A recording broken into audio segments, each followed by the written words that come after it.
क्रांतीज्योती सावित्रीबाई फुले यांना शहर आणि तालुका शिवसेनेच्या वतीने अभिवादन करण्यात आले।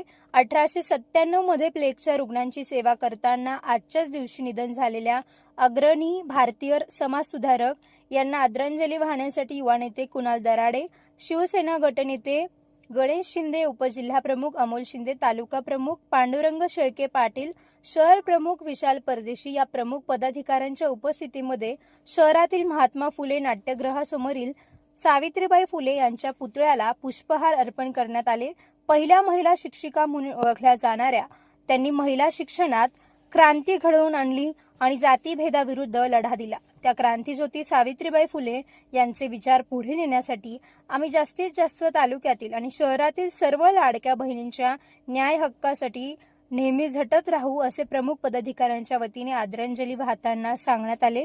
यावेळी नगरसेवक अरबाज अन्सारी, अक्षय राजपूत, प्रशांत शिंदे, सामाजिक न्याय शहर प्रमुख सुभाष गांगुर्डे, विजय मोरे, उमेश कासार, डॉक्टर सुजित एलमामे, संतोष थोरे, नचिकेत जाधव, रोहित जावळे, सागर शिंदे, नितीन कायस्थ यांच्यासह पदाधिकारी आणि कार्यकर्ते मोठ्या संख्येने उपस्थित होते।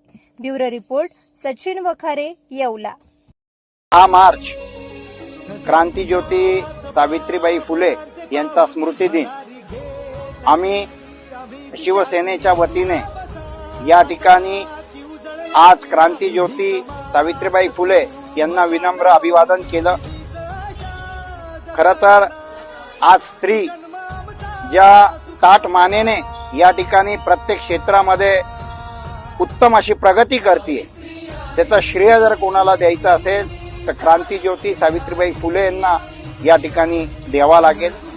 प्रत्येक क्षेत्रामध्ये मग ते राजकीय क्षेत्र असो, सामाजिक क्षेत्र असो, उद्योग क्षेत्रामध्ये, आरोग्याच्या क्षेत्रामध्ये, प्रत्येक क्षेत्रामध्ये स्त्री आज चांगलं काम करते आहे आणि या सगळ्या सावित्रीच्या लेखी आज चांगलं काम करू पाहत आहे। फुले यांना विनम्र अभिवादन करतो आणि त्यांच्याच पावलावर पाऊल टाकून या येवला तालुक्यात, येवला शहरात महिलांसाठी काय चांगलं काम करता येईल हा सुद्धा प्रयत्न आमचा नेहमी राहणार आहे।